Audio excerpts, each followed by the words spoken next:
voyage dans les yeux. Tels yeux sont des pays de glace, un climat nu, où l'on chemine son chemin dans l'inconnu.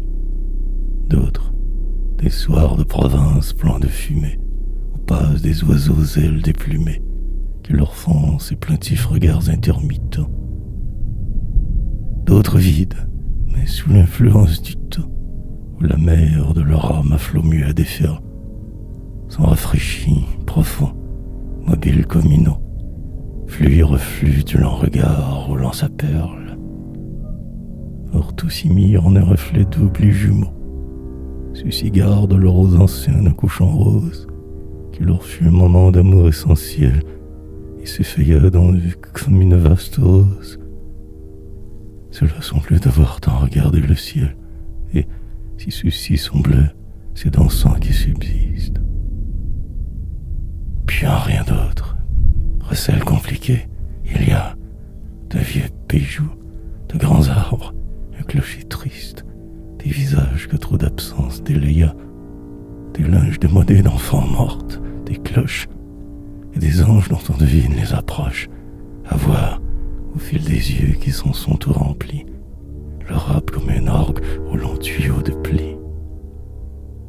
Ah, les yeux, tous les yeux, tant de reflets posthumes, reliquaires du sang de tous les soirs tombants, chair toute noce à promulguer ses bancs, si tout chaque automne allégué de ses brumes. Yeux, carrefour de tous les bus irrésumants, fenêtre d'infini, calme aboutissement, car tout converge à six vitres de chair nacrée, miroir en vivant en qui l'univers se récrée.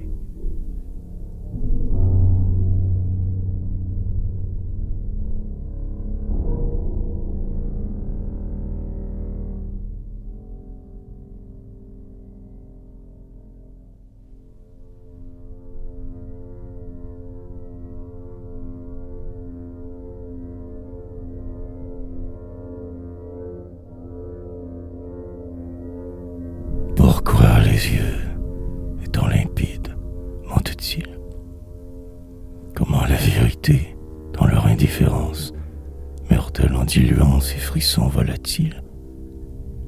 Nul n'en a lu le fond malgré leur transparence, et ce n'est que cristal fluide à l'infini, qui toujours se tient quoi, l'air sincère et candide. Aucune passion, qu'un crime n'aride, ce pouvoir dangereux d'être un étang uni. Ah, savoir. Si peut-on fier, source de joie, quand ils ont l'air d'un peu promettre de l'amour, ou ne sont-ils qu'un clair mirage où l'on se noie?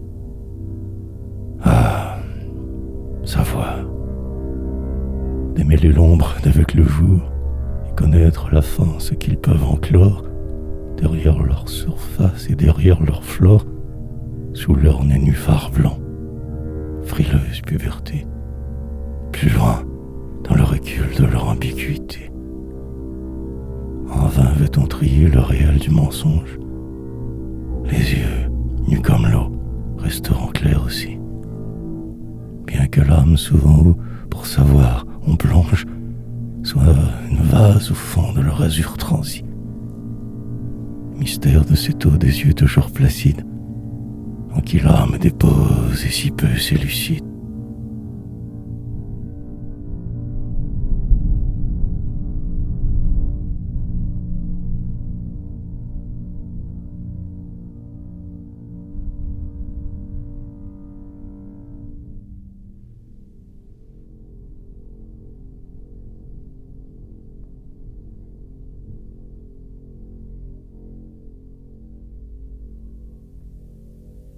Dans les yeux, rien de leur histoire ne s'efface.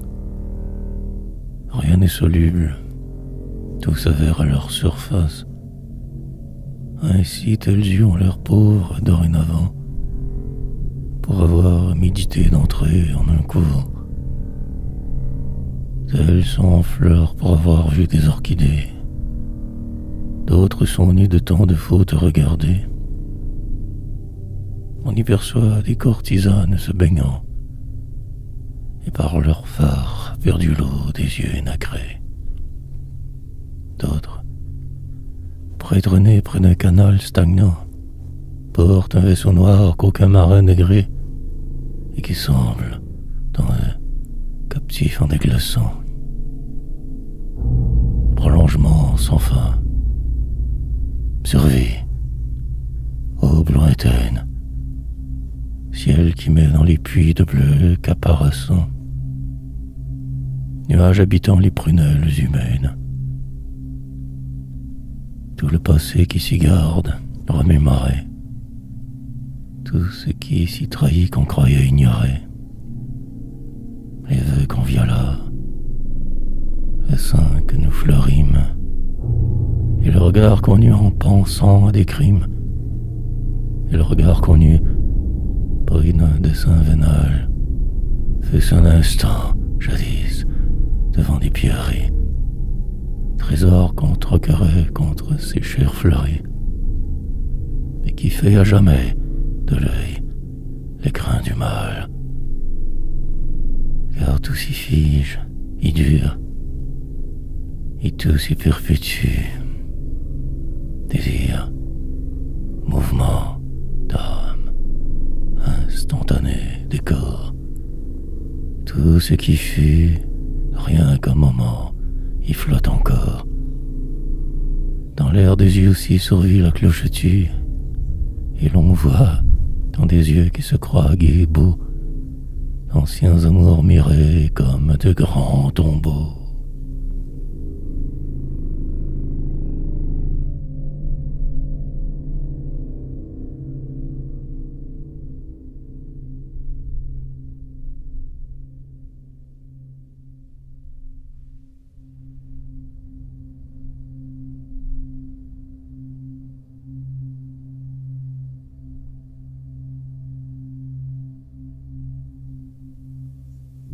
Quelques femmes, dans leurs prunelles sensitives, ont des ombres et des lueurs alternatives.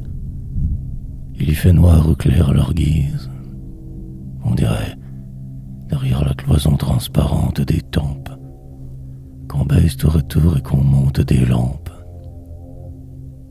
Au fil des yeux dormants qu'elle essaie de foirer, dans les arbres qu'on ne voit pas, mirent leurs palmes et leurs cimes une minute en frisson calme. Dentelle obscure dont ils sont passementés. Frange, ombre qui vient de quelque rive adverse. Au regard par cette ombre éphémère éventée. Une autre fois, quel ciel intime s'y renverse, dont les soucis que nul ne connaît font pourtant une tache de grands nuages pleins de pluie. Nuit et soleil, en un dosage intermittent, puis assombrissement total, lumière enfuie. Tout s'y brouille, rien ne survit à leur niveau, comme quand un grand vent courut sur une eau.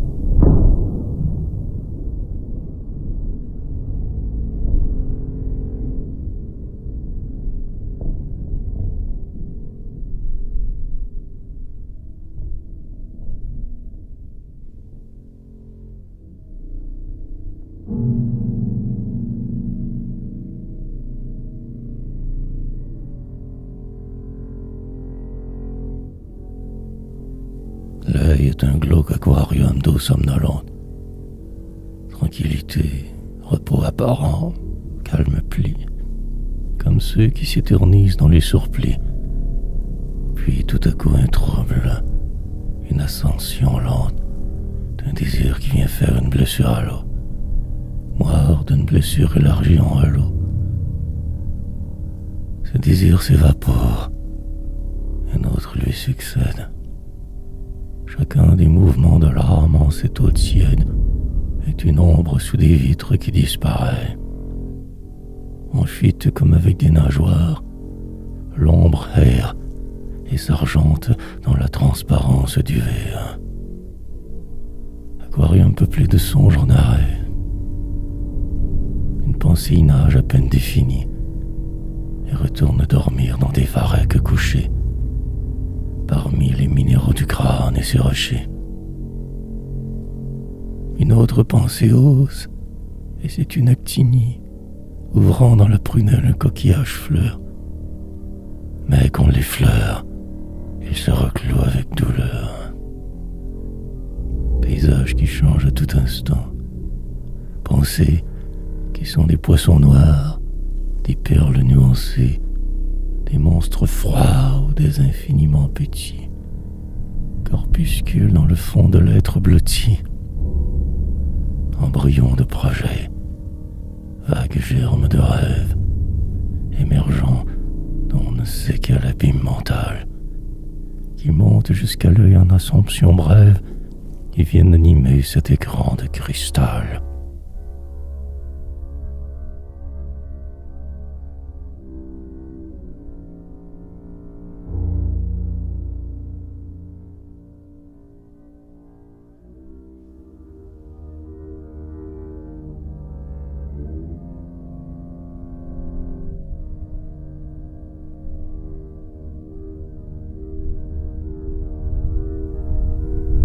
D'où vient-il dans les yeux cet occulte affluent des larmes, filets d'eau, ruisselets qui se mêlent au tranquille étang bleu pâle de la prunelle, source qui se divulgue en discontinuant, chapelets égrenant, gouttes accumulées. Or les vitres qu'un peu de pluie a granulées ont un trouble semblable, et tout s'y brouille ainsi. Mais pourquoi? Mais sous quelle influence secrète cette eau des pleurs amères est-elle toujours prête? Ce n'est pas que pour un malheur, pour un souci, même pour rien, pour un orgue triste, une fuite de nuages, des lys qui meurent sans emploi, la source qu'on croyait capter au fond de soi, jusqu'au plein air des yeux est de nouveau déduite, et ses gouttes, colliers d'âme désenfilées. Or, qui les filtre une à une, ces larmes nues. Élixir de douleur, ni dans quel cornu, et qui cristallisa leur mystère salé en l'émiettement de semblables globules. Quels sables sont en nous, quel puits intérieur d'où montent en crevant, ses pleurs comme des bulles. Ou bien le crâne est-il une grotte en moiteur, tout sourde des stalactites intermittentes? Ou donc le réservoir des pleurs, agrégat d'eau? Quel circuit jusqu'aux yeux, au long de quelle pente? Ou donc, sur quel penchant du cœur, sur quel coteau, les vignes dont le vin remplit ses burettes pour la messe de joie ou la messe de deuil. Sens divers et confus qu'ont les larmes muettes. Peut-être sans raison autre que baigner l'œil d'un liquide qui vient de l'âme et si fiance pour en rendre plus bleu et clair la faïence.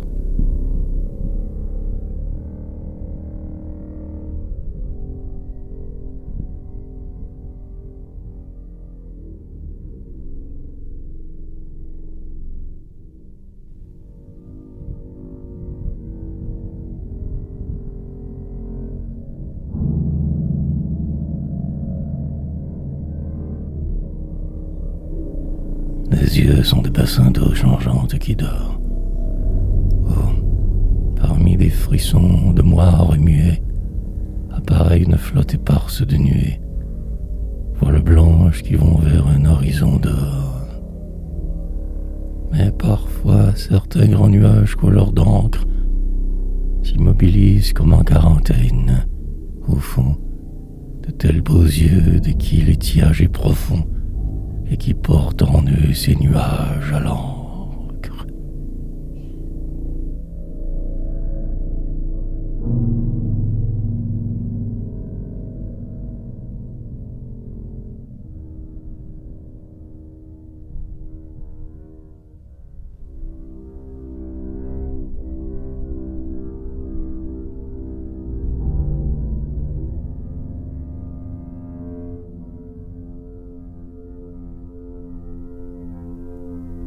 frégate arborisée pleine d'une flore sous-marine. Ainsi l'œil, on dirait des lacis, une géographie aux fleuves d'ici, que le verre, veiné d'ombre, aime d'enclore. Splendeur mate de la pierre opaque sous quoi, tout un spectacle intérieur qui se tient quoi, sang, feuillage, coraux, à travers de la pluie. Gaz d'insectes morts dont l'aile mal enfuie, dans ce prisme je me fige à son petit vol. Reflet momifié comme dans de l'alcool. Or si tel apparaît la gâte translucide, c'est qu'elle millénaire regarde dans ses parois les vestiges des très antiques des arrois.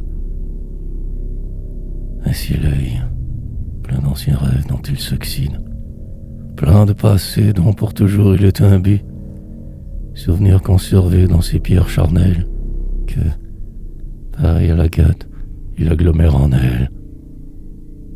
Ah, tout ce qui survit dans son cristal embu.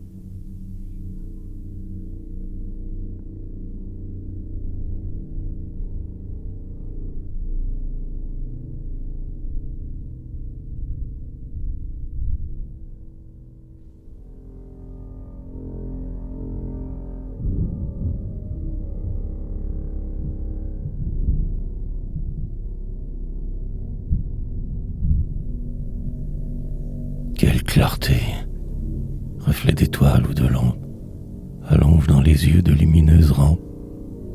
Est-ce un feu du dehors? Est-ce un feu du dedans?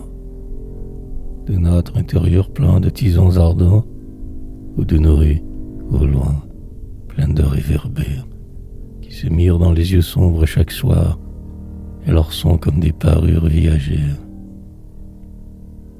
De quoi sont clairs les yeux?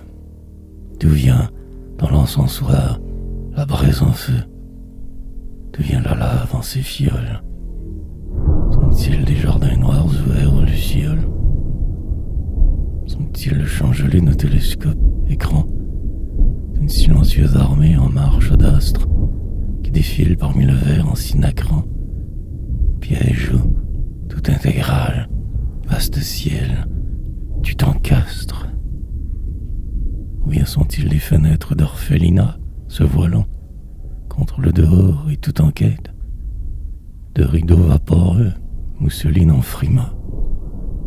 Mais parmi cette neige, une flamme empiète, écho d'un foyer rouge et qui somnole un peu, plus au fond, tout au fond, dans la maison de l'âme, où vont et viennent et s'assoient autour d'un feu les passions, avec leur visage de femme.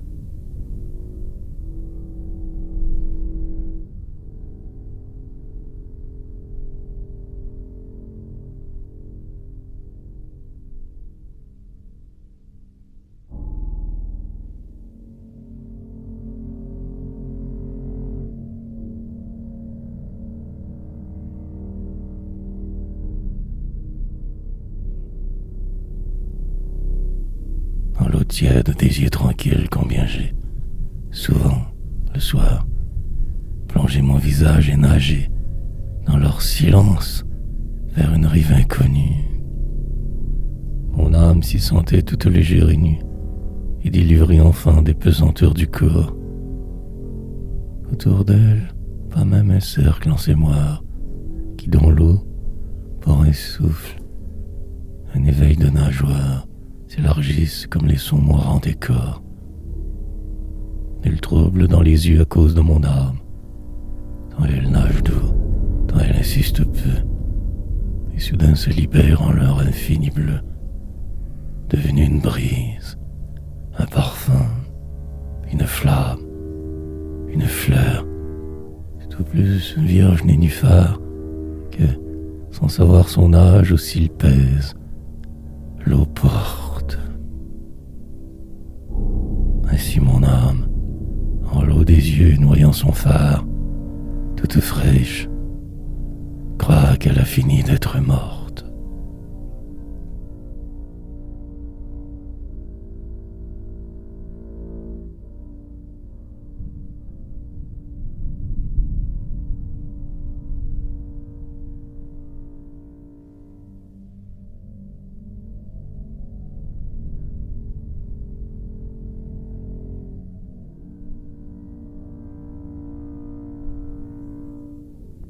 celui qui dessina ses têtes au fusain, en rehaussa d'un peu de couleur la souffrance. Leurs lèvres, comme on inviterait diocésain, sont closes, on dirait des fermoirs de silence. Mais leurs yeux froids élargiront à l'eau. Ces yeux bleus, pareils à des bouches dans l'eau, appellent comme en se noyant en quelque Ophélie. Yeux dilatés, bijoux pâles de la folie, princesse d'Elseneur ou de l'Escurial, dont la tristesse en ses fusains noirs persévère, victime reposant sous la pitié du verre, comme au fil d'un tranquille étang seigneurial. Yeux qui durent parmi ces figures mornées, tels les joyaux dans les couronnes en exil, les couronnes sont bues des reines détrônées. Ses faces, lisses de fin, mais l'œil est un pistil où la vie continuée se résorbe. La lune vit, ayant des yeux tels dans son orbe. Ah, ces yeux, l'éclair de lune qu'ils ont été, yeux fixes qui font ces têtes hallucinées. Des yeux qui furent morts mais ont ressuscité et gardent tout. Ciel bleu, fleurs emmagasinées, tout le vaste paysage d'après-midi qu'ils ont capté durant la suprême minute, mais dont l'amas d'eau vive, absorbé en leur chute, n'a pu détruire en eux le mirage agrandi. Yeux de reflets et de verdure délayés, yeux remontés à la surface, revenus, avec un tatouage au fil des globes nus, et qui disent que ce que midi est une noyée.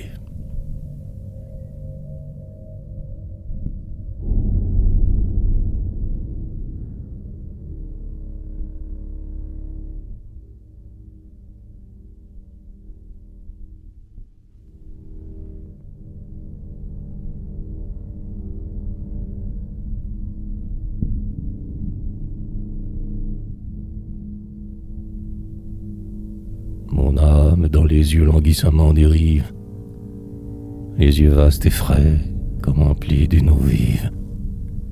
Mon âme y vogue à cause ainsi d'un certain bleu qui dans les yeux, ainsi que dans l'eau, semble vivre.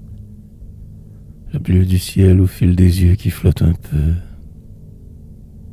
et mon âme entraînée en eux se plaît à suivre ces petits golfes clairs dans les roseaux des cils, ces bords des yeux pareils à des anses de joie, où mon âme en partance, un moment, s'atterre-moi, avant de parier pour de lointains exils.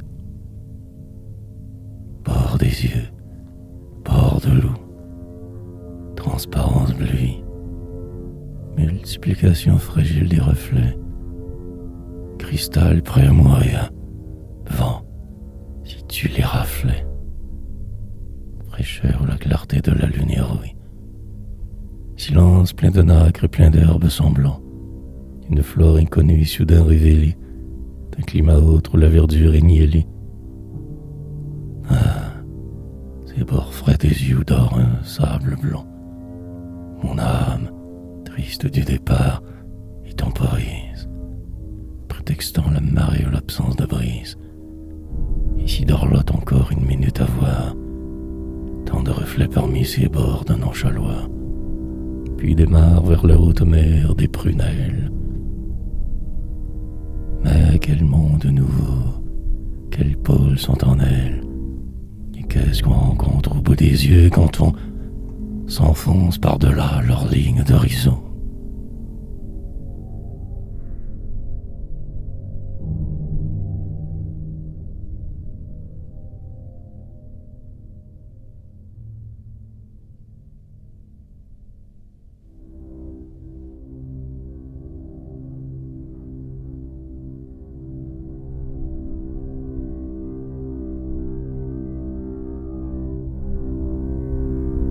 L'œil qu'on croit enchâssé comme une calme opale, et prisonnier dans les paupières de chair pâle, et libre par l'air nu, s'évade quelquefois. Si l'aimant une bouche ou le son d'une voix. Exa tout à coup d'une large prunelle qui, d'un visage cher, réellement descend, avec tous les reflets de l'horizon en elle, proche de plus en plus, si proche qu'on la sent, quand, aux heures d'amour, elle fait ce prodige d'être comme une fleur qui quitterait sa tige et d'abolir l'espace entre les deux amants. Regard qui bouge et vient, qui se pose et caresse, plus formel qu'une lèvre ou des attouchements. Sensation physique et qui s'appuie. Ivresse de la chair se parement sous ce baiser de l'œil. L'œil voyage, il franchit le temps et la distance. Même les morts envoient vers nous leur œil en deuil, qui, des lieux d'autrefois conservant l'accointance, revient un peu dans nos chambres, comme au parloir, et pleure avec la pluie aux vitres dans le soir. L'œil des absents aussi, que le vieux miroir regarde, émerge, se déclôt comme de bassins nus, et cadastre lointain jusqu'ici parvenu. C'est avec ces yeux-là que l'ombre nous regarde. Et d'autres yeux qui sont insistants ou distraits. L'œil de l'enfant que nous fûmes, l'œil des porterets, l'œil en rosace d'une église de village, l'œil aveugle des puits vitrifiés de gel, l'œil de la lune, l'œil des choses sans visage, l'œil des patients, l'œil du rameur, l'œil d'Abel dont les pleurs de Cain lotionnent la plaie, l'œil de Dieu redoutable en son triangle en or, dont la fatalité géométrique effraie. Ah, tous ces yeux, tant d'yeux, n'en est-il point encore? Prunelle à venir, prunelle pressentie, où le mystère habite ainsi qu'en des hosties. Car leur forme immense et transsubstantiée, et ses yeux présumés que ma chair sensuelle, quand ils m'ont, dans les soirs tristes, communié, n'est-ce pas comme un peu de présence réelle?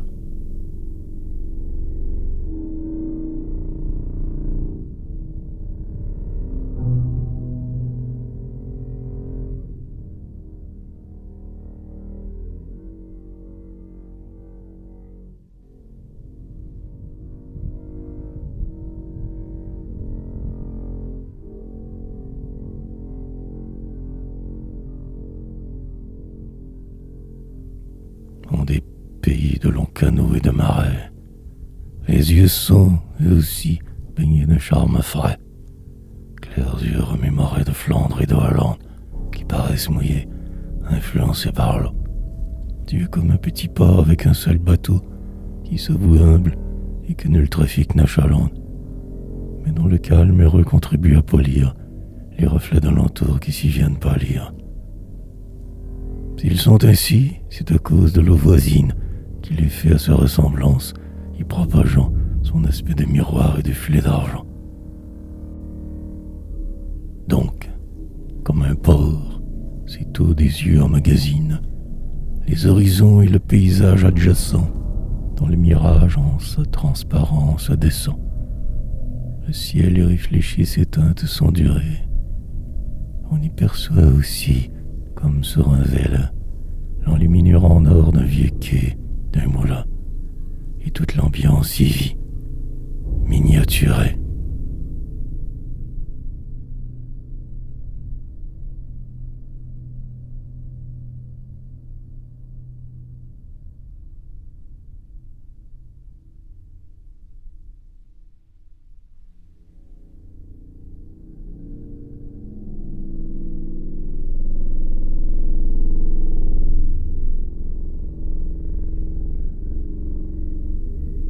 On reconnaît de suite à certains vagues signes quels yeux ont déjà vu mourir à certains plis, comme on laisse dans l'eau quelques fuites de signes. C'est fini, l'eau qui arrête et tous les bons oublis. Chez les mères surtout, aux deuils indélébiles, dont sont morts autrefois les enfants trop débiles. C'est dans leurs yeux qu'elles les ont ensevelis. C'est dans leurs yeux que pour toujours elles les gardent, comme dans des berceaux lentement impolis, alcôves de miroirs où leur départ s'attarde. Ah, qu'on ne parle pas trop près de leurs yeux, où les deux enfants morts sommeillent parmi l'anse que leur font ses yeux froids ombrés de cils soyeux. Abîme de tristesse, yeux en qui se balance le repos des petits enfants qui ne sont plus. C'est là que flotte, avec des flux et des reflux, ce qui subsiste d'eux, reflets, sillage aux cendres.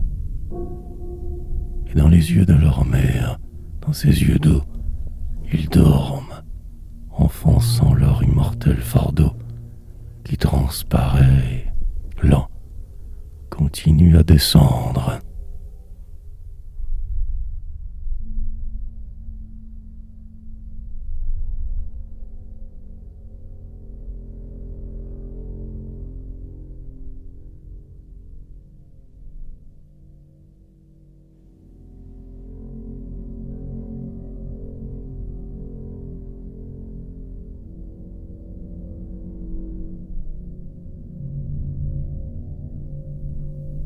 Yeux d'aveugle, ils sont tristes, l'air d'une plaie.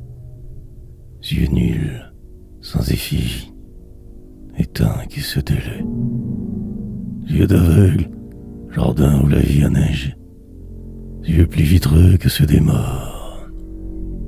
Ah, qu'ils sont tristes, nus comme les tonsures des séminaristes. Eau d'un canal que nul bateau n'ont imagé, patènes qui jamais ne mireront la messe, et les cierges et des lèvres d'enfants de cœur, veilleuses sans clarté, fioles sans liqueur. Depuis quand sont-ils nés dans cette ombre? Ou bien est-ce qu'un obscurcissement graduel, tel le soir, ou l'usure, tel un tissu réincorpore les roses et les lys le brodant sur fond noir, et bientôt s'unifie en étoffe incolore? Ah, qu'ils sont tristes, qu'ils sont tristes. On dirait des scellés opposés sur une tête morte. Ses yeux sont plus jamais qu'un seul regard en sorte.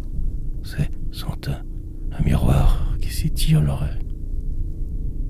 C'est son jet d'eau, la vasque immobile qui gèle. C'est, derrière une vitre, une hostie en prison. Ah, ses yeux. On frissonne au bord de leur margelle, puis d'infini, que bouche un si calme glaçon.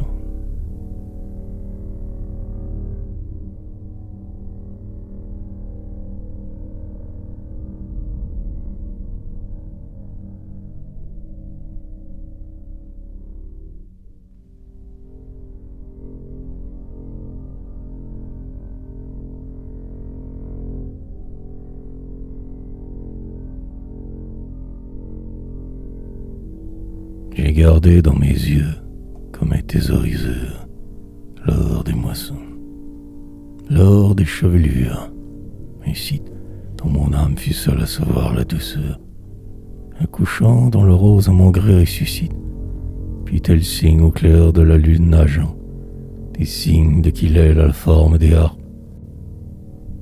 harpes de loin grine ou musique d'argent. J'ai gardé dans mes yeux de bleuâtres écharpes la peur des temps, brouillard que la pluie a broché, et d'où montent des fonds de ville, des tourelles, qu'une guirlande en fer d'angélus lie entre elles. Et je marche portant dans mes yeux ces clochers, vu un soir en voyage au bout du crépuscule.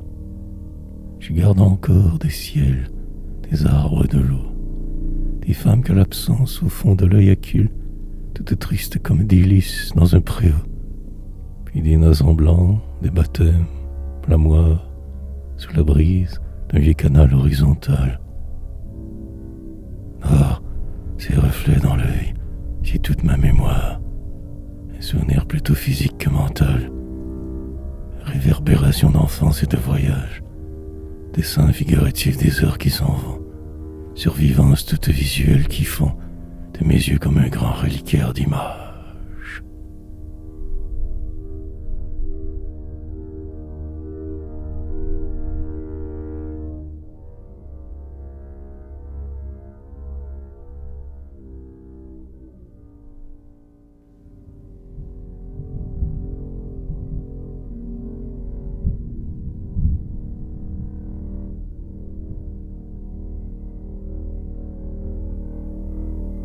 Les yeux des femmes sont des Méditerranées, faites d'azur et de l'écume des années, où l'âme s'aventure en sa jeune saison. Quelles mers sont là-bas, derrière l'horizon, qui déferlent autour de ces îles jumelles? Dans quel golfe atterrir au fond bleu des prunelles?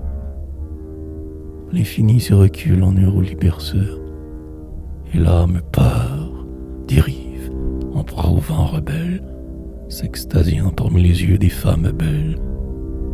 Mais parfois l'ouragan convulse leur douceur, et l'âme va toucher les récifs des traîtrises. Elle se heurte à des banquises de froideur, climat gelé, glaçant, brouillard, région grise. On navigue soudain sous un rouge équateur, flamme d'orgueil, carré sanguin de la luxure, feu convergent de fleuves chauds qu'on ne voit pas, que d'embûches cachent ce piège qui s'azure. L'âme est désemparée en de muets combats, et bientôt se mit-il, abandonnant ses voiles, vidant ses filets noirs de sa pêche d'étoiles, sacrifiant ses mâts pour se sauver un peu, jetant cargaison, or, tout, dans l'abîme bleu. Enfin, un soir que c'est la fin de sa jeunesse, l'âme s'amarre. Elle est édifiée et cesse d'apparaître parmi les beaux yeux spacieux. Ah, c'est l'heure d'aller voyager dans les yeux.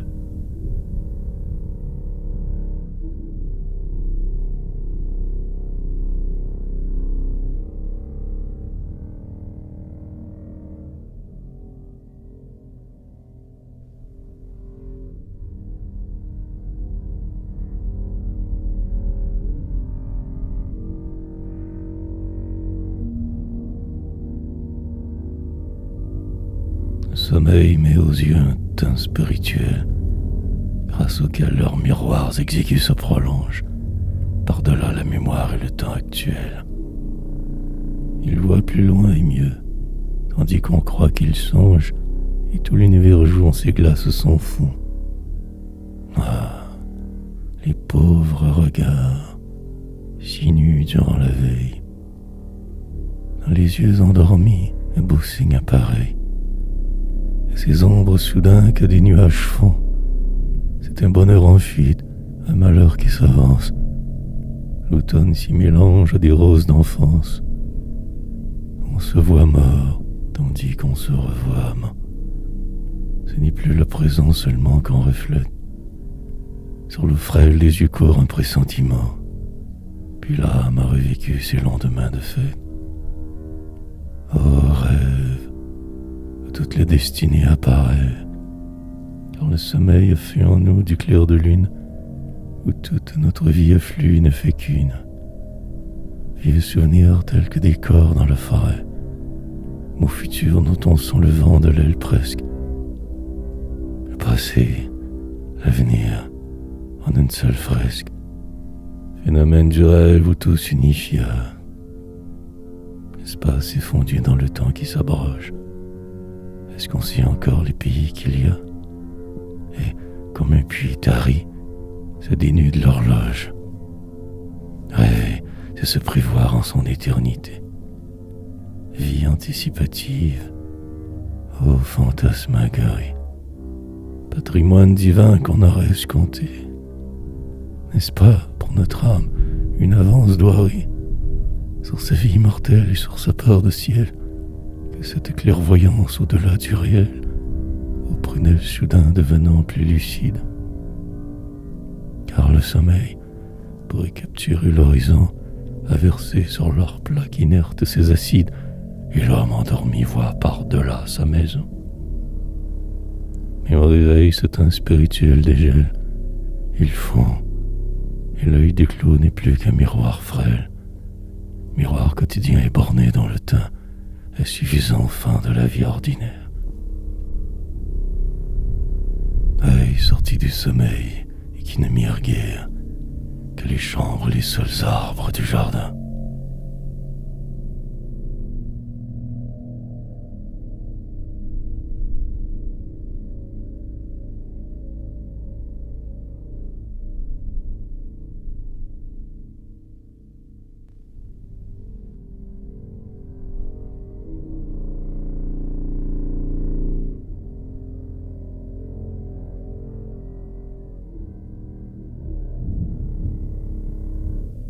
Quels yeux parfois ont l'air plus vieux que leur visage. Et même s'ils sont clairs, même s'ils sont rieurs, à leur fatigue on les soupçonne antérieurs, et venus là s'ancrer après de longs voyages. Regards âgés dans un ensemble puéril. Les yeux sont en octobre et la bouche en avril. Eux sont pleins de feuilles mortes, elles de roses. Le contraste entre eux presque un désaccord. Vous trouvez un visage unifiant son sort, dont les lèvres avec les yeux se soient décloses et dont la voix serait de la couleur des yeux. Il faudrait pour cela des yeux qu'on inaugure, qui soient neufs et en même temps que la figure, au lieu de ceux qu'on a fanés par tant d'adieux, dont le sort aboutit pour faire un moment halte à s'accoupler sur tel profil qui s'en exalte. Yeux dont on ne sait plus l'âge, errante lueur, astre déchu sans cesse en route, yeux migrateurs, joyaux qui tour à tour ornent une couronne, passent dans un bijou d'église et migrent dans un anneau sans savoir quelle heure les environne. Joyaux yeux qui dira vos clairs antécédents, car les yeux aussi, comme les pierreries, vivent de destin propre dont on ne leur féerie.